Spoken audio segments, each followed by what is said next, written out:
Halo semuanya, selamat datang di channel kami. Pada video kali ini kita akan membahas 7 motor Honda yang gagal atau kurang laris di pasaran.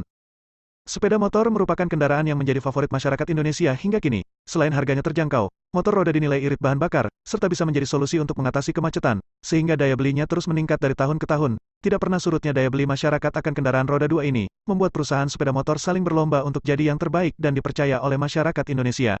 Ada sejumlah produk gagal yang dipasarkan di Indonesia. Anggapan gagal pada sepeda motor tersebut didasari oleh sejumlah faktor, mulai dari sisi penjualan, kualitas produk, dan masih banyak lagi. Namun acuan produk tersebut dikatakan gagal, umumnya karena tak mampu bersaing dengan di pasar otomotif nasional. Honda juga pernah melahirkan beragam produk yang kurang laris atau gagal di pasaran. Pertanyaannya, lalu apa saja sebenarnya produk gagal Honda yang dipasarkan di Indonesia? Video kali ini akan mengulas 7 motor yang kurang laris atau gagal yang dihimpun dari beragam sumber.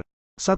Honda Karisma. Berbicara mengenai produk gagal Honda, yang pertama adalah Honda Karisma. Produk yang dirilis era tahun 2000-an ini diharapkan mampu menggantikan Honda legenda yang laris di Indonesia. Karisma diharapkan mampu memenuhi kebutuhan masyarakat yang membutuhkan motor yang efisien, dengan kapasitas bagasi yang cukup besar. Sangat disayangkan, motor ini justru dianggap sebagian masyarakat punya desain yang bongsor, khususnya bagian ekor yang menurut padahal di awal era kemunculannya di Indonesia, Karisma menyajikan inovasi yang cukup menarik di kelasnya, di mana motor ini sudah dilengkapi dengan indikator bensin non-jarum alias digital. Hal itu nampaknya tidak membuat motor yang satu ini mampu diserap dengan baik di pasaran. Padahal, jika konsumen ingin mencari sebuah motor yang efisien, mesin bandel, dan bagasi luas, sejatinya motor ini mampu menjawab kebutuhan.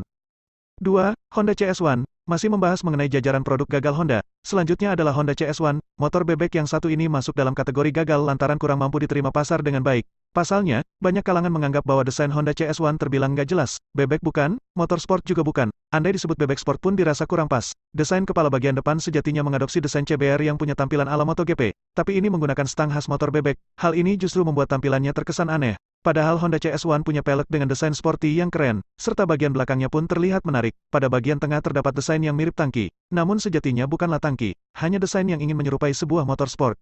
3. Honda Absolute Revo AT, Automatic. Selanjutnya yang masuk dalam daftar produk gagal Honda adalah Absolute Revo AT. Memang untuk produk yang satu ini, Honda terlihat kurang antusias mempromosikan produknya. Sejak awal diluncurkan di Indonesia, Honda Absolute Revo AT kurang begitu terdengar. Peminatnya pun tak terlalu banyak, sangat jarang ditemui di jalan perkotaan motor bebek yang satu ini. Honda Revo AT punya desain 90% motor bebek, namun dengan transmisi matic, pabrikan mungkin menganggap motor ini mampu mengakomodir kebutuhan konsumen yang mendambakan motor bebek, namun dengan transmisi otomatis.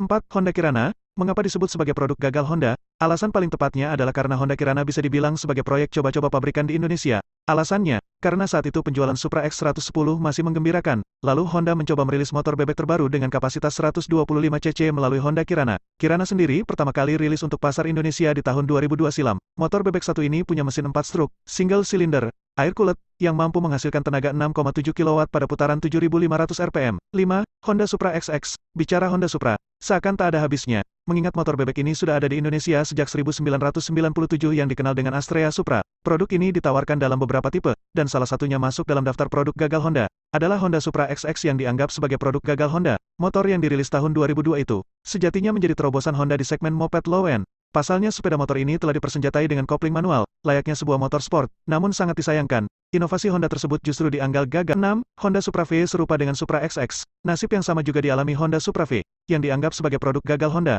Motor ini juga sama-sama menggunakan kopling manual. Bedanya, jika Supra XX dilengkapi dengan rem cakram di depan, untuk tipe ini masih mengusung rem model tromol. Di atas kertas, Honda Supra V dipersenjatai dengan mesin tipe 4 stroke, SOHC, silinder tunggal, berkapasitas 97,1 cc, tenaga yang dihasilkan sebesar 7,3 PS pada putaran 8.000 rpm. Supra V menjadi varian yang dianggap gagal. 7. Honda Blade 110. Kuda besi selanjutnya yang dianggap sebagai produk gagal Honda adalah Blade 110. Motor yang dirilis di tahun 2008 dan sempat facelift di 2010 itu kurang mendapatkan respon positif di Indonesia. Sejatinya Honda Blade punya desain yang menarik dan sporty, bahkan bisa dibilang punya desain paling segar pada zamannya. Namun sayang, hal itu tak lantas membuat motor ini bisa diterima pasar. Masyarakat kala itu terkesan masih sedikit canggung dengan desain yang disajikan. Sebenarnya penjualan Honda Blade generasi pertama dan kedua ini tidak terlalu jelek.